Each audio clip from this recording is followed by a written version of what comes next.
Bonsoir et bienvenue dans Plus belle ma Sarthe, l'émission consacrée au patrimoine sartois. Ce soir, la caméra d'LMTV s'est arrêtée du côté de Luché-Pringé. Nous sommes d'ailleurs à Pringé même, ici, devant le presbytère et l'église Notre-Dame, que nous aurons l'occasion de découvrir en images tout au long de cette émission, avec aussi les habitants, ceux qui animent la communauté de Luché-Pringé. Dans la deuxième partie de l'émission, on recevra, comme toujours, nos chroniqueurs habituels et dans un troisième temps, notre invité surprise. Mais dans l'immédiat, on retrouve Monsieur Le Chave, maire de Luché-Pringé.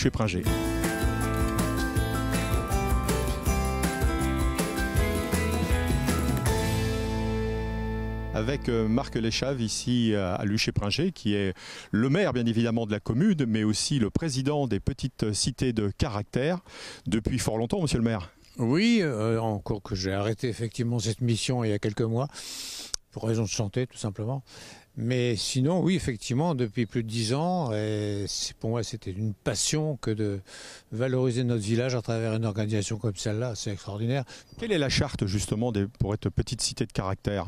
1. Disposer d'un patrimoine important, c'est clair. 2. Prendre des engagements pour le faire vivre, pour le partager avec les habitants et faire rayonner la commune sur ce sujet-là. Vous parlez justement de partage, c'est que vous avez Luché d'un côté et Pringé de l'autre pour valoriser justement votre commune. Oui, alors effectivement, on a souvent tendance à les différencier tous les deux. En réalité, c'est un seul village. Ça date de 1808, je ne sais pas si vous voyez. Donc, c'était peut-être les premières communes nouvelles à l'époque. Monsieur le maire, dites-nous combien d'habitants ici à Luché-Pringé maintenant ? 1550 à peu près, au dernier recensement. Avec des gens qui travaillent ici, puisqu'il y a des commerces, il y a des entreprises, et puis peut-être des gens qui travaillent au Lude ou dans des communes un petit peu plus grandes. Oui, alors on a cette chance d'avoir des commerces, ça c'est formidable, et on les tient bien, on a tout en double pratiquement ici, c'est intéressant, que ce soit les boucheries, les boulangeries, les bistrots, etc. Ça c'est une chance. Maintenant on a l'avantage d'avoir aussi des habitants qui sont très implantés. Alors il y a tout le monde agricole bien sûr, mais il y a aussi les personnes relativement âgées qui font vivre les commerces. Les gens jouent le jeu, d'autant plus qu'on a cette chance aussi d'avoir une maison médicale avec des médecins, ce qui n'est pas donné à tout le monde aujourd'hui. Et quelque part, ça fige un peu des personnes chez nous. Et on voit de nombreuses personnes qui viennent chercher un logement pour finir leur jour parce qu'il y a une maison médicale. Également, on a un très beau camping et on trouve beaucoup de gens qui viennent de toute la France, contents de venir à Luché et de revenir y passer la fin de leur jour. Voilà. Donc ça se passe très bien. C'est une vraie commune autonome, comme on dit ? Oui, on peut le dire comme ça.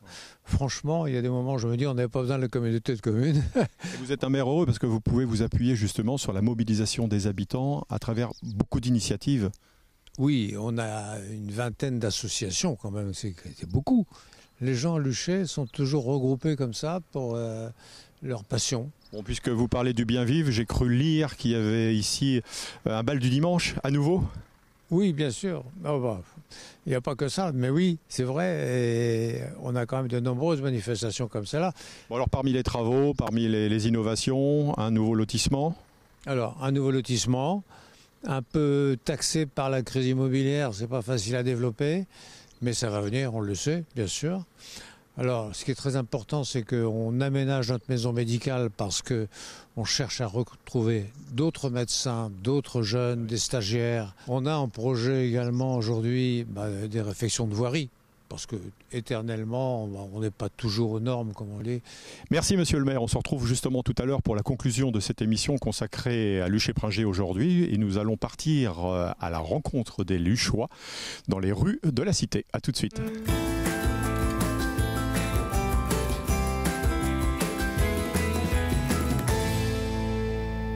Avec Isabelle Chartier, qui est la directrice de l'école ici à Luché-Pringé, l'école qui porte le nom d'un poète, je crois. Sartois, Georges Jean. Est-ce que vous pouvez nous dire de combien d'élèves constitue cette école ?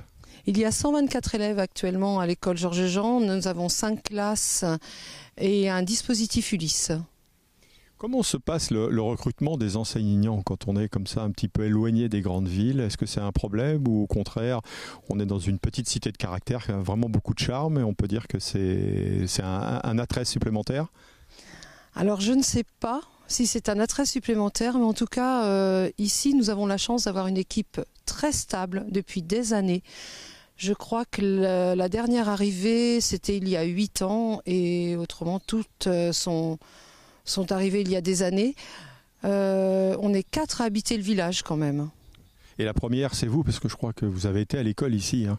C'est ça, c'est moi. En fait, je suis arrivée là, j'avais 6 ans pour apprendre à lire. J'en suis partie pour mes études et puis je suis revenue en tant qu'enseignante puis directrice. Bon, puisque vous avez connu les bancs de l'école ici il y a très certain temps, on va dire, comment vous jugez un petit peu l'évolution de la scolarité des enfants, le comportement en règle générale? Alors, je vais dire un mot seulement. Je crois que du côté enseignant, c'est la bienveillance maintenant qui prime. Et ça, c'est énorme, cette évolution par rapport à moi quand j'avais 6 ans, justement. Comportement des élèves, ils ont changé en effet, et c'est normal, ils vivent avec leur temps, et puis nous, il faut qu'on évolue aussi avec notre temps. Est-ce que les parents sont impliqués un petit peu plus aussi dans la scolarité des enfants, en termes de participation, on va dire aussi? On a une vraie association qui s'appelle les Amis de l'école et qui est très très importante pour nous. Quel est le rôle de l'association justement dans tout cela? L'association nous aide énormément dans tous nos projets en fait. Là, les élèves du CE1 au CM2, soit à peu près 70 élèves, vont partir à Saint-Malo pendant 3 jours. Et l'association Les Amis de l'école organise différentes manifestations pour financer justement ce voyage à Saint-Malo. Il n'y a pas de fermeture de classe ici? Vous arrivez toujours à avoir le nombre suffisant d'élèves pour maintenir?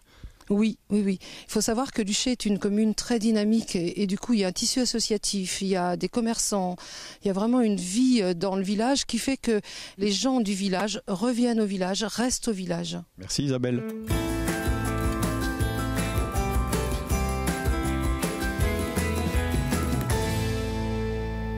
On se retrouve ici au camping de la Chabotière, sur les bords du Loir à Luché-Pringé, avec Marie-Léne Fèvre, qui est la gestionnaire de ce camping. Bonjour. Bonjour. Alors, on est aussi devant ce qu'on appelle ici une marquise. De quoi s'agit-il, puisque c'est tout nouveau? Alors, c'est des locatifs pour 5 couchages. Hein. Donc, dedans, vous n'avez pas les sanitaires. Mais voilà, c'est vraiment tout confort, ce qui remplace autrefois ce qu'on appelait les bungalows toilés. Il y a aussi des bungalows. Et puis... Alors donc, on a 2 balis, on a un écolodge et 10 chalets. Et combien de places sont disponibles ici dans le camping? Alors en emplacement nu, on en a 65 en fait. Hein. Et après, donc c'est que du locatif. Alors est-ce qu'on peut dire que c'est un camping qui est ouvert à l'international? Bien sûr, bien sûr. Vous avez des gens qui viennent de l'Europe? De l'Europe, exactement. Beaucoup de néerlandais, anglais, un peu d'italien, hein, vraiment... Voilà, la plus grande population est, ma foi, la France quand même. Bon, il y a plein d'activités, on est sur les bords du Loir, la plage est toute proche, on en parlera tout à l'heure. Donc, on travaille aussi avec la base de loisirs, bien sûr. Après, nos clients ont les voies vertes, les parcours de randonnée sur la commune, il y en a 6, et on a pas mal de patrimoine, donc sur la commune et aux alentours, bien sûr. Alors on parlait d'une clientèle internationale tout à l'heure, il y a aussi une clientèle de camping-car, puisque vous avez aussi un festival, un grand rendez-vous chaque année ici? Pour cette année, oui, c'est donc la dernière semaine du mois d'avril. Est-ce qu'à l'occasion justement de toutes les grandes manifestations qui se déroulent sur le circuit des 24 heures au Mans, il y a des clients qui viennent ici? Oui, alors on a le Grand Prix moto tous les ans. Là, nos locatifs sont déjà bloqués d'une année sur l'autre. On a le Mans Classique mois de juillet où tous nos locatifs sont aussi pris. Marie-Léne, vous êtes là depuis quelques années. Est-ce qu'on peut dire que c'est un endroit où il fait bon vivre? Oui, c'est un endroit très agréable en effet.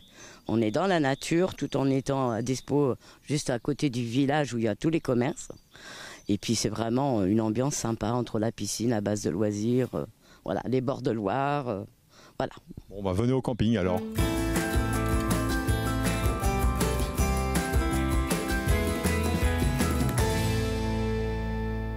Avec Michel Brossard, qui est le président de l'Union sportive luchoise, sur une plage qui n'est plus une plage, puisqu'on ne peut plus s'y baigner. Fut un temps, il y avait la plage, on se baignait dans le Loir. Mais dans les années 70, il y a eu la construction de la piscine, donc qui a permis d'augmenter un petit peu notre potentiel de visiteurs. Oui, parce qu'on peut parler d'un lieu historique ici, puisqu'il existe depuis les années 30. L'inauguration de la base de loisirs, elle a été faite le 4 juillet 1937. Il y avait des chars, toute une journée entière d'animation. Oui. Alors donc là, c'est un lieu aujourd'hui où les petits et les grands peuvent venir se distraire, s'amuser. C'est familial. Comme vous voyez, c'est entouré. Il y a une protection tout autour, il n'y a aucun souci. C'est pas démesuré comme surface. Ça fait à peu près la valeur de 3 terrains de foot à peu près en gros. Donc les gens se sentent relativement sereins quand ils sont là, quoi. Et on a une clientèle qui sont là depuis les grands-parents, les petits-enfants, les arrière-petits-enfants. Monsieur le maire parle justement de l'investissement des habitants ici. La meilleure preuve, c'est votre association justement, puisque vous vous investissez, vous bénévolement, à entretenir ce parc. Tout à fait. Le plus gros du travail, c'est avant la saison, parce que actuellement, ça y est, on a commencé à enlever les feuilles, à faire tout l'entretien général, la peinture et tout. Alors il y a ça, plus pendant la saison, on fait une activité, on est donc ouvert tous les jours, excepté le lundi matin. Donc, et le vendredi soir, maintenant, depuis 3 ans à peu près, on fait des soirées barbecue, si vous voulez, saucisses frites. Donc on reçoit jusqu'à 300 personnes. C'est tous les vendredis ? Oui, tous les vendredis. On va commencer le 4 juillet. C'est libre service. On dispose des tables, ils s'installent par 10, par groupe, et on ne fait pas de réservation. C'est la convivialité qui prime. Oui, on essaie de conserver cet esprit-là. Merci Michel.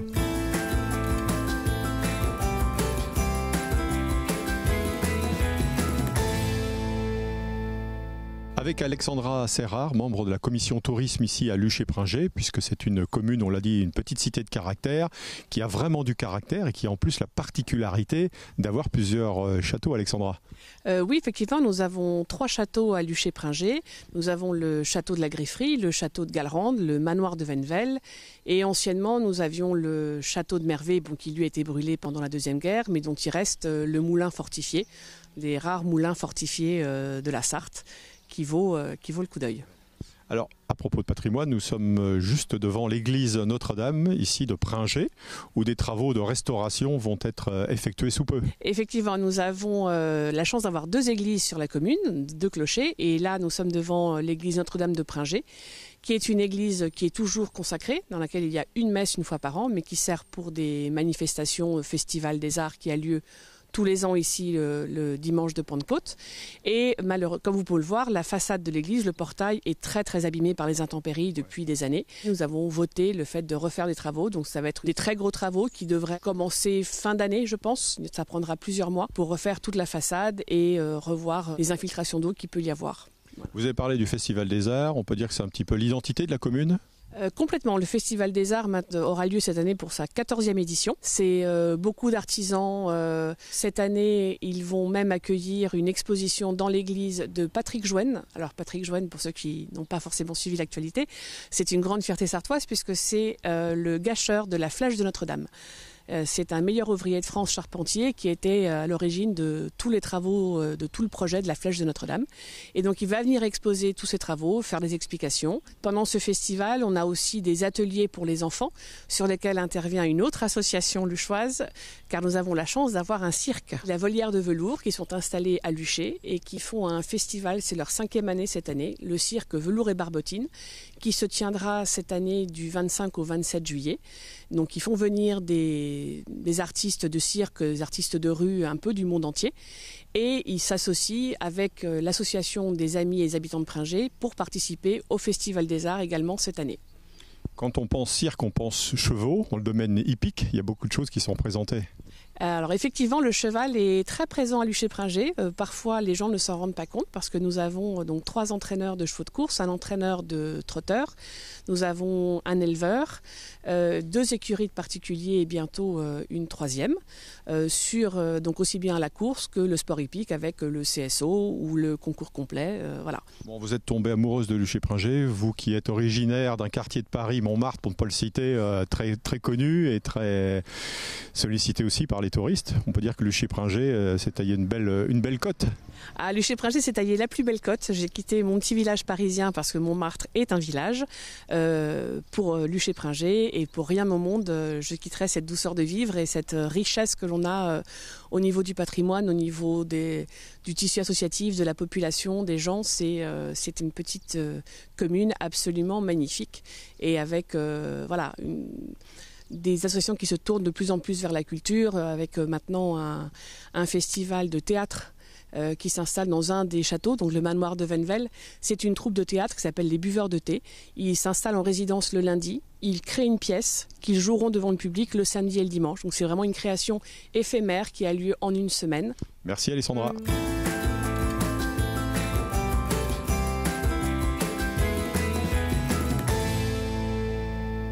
Voilà, on retrouve monsieur le maire, monsieur le chef pour parler d'un dernier projet, puisqu'il s'agit de l'espace socio-éducatif et culturel. C'est ça, monsieur le maire? C'est ça, c'est exactement ça.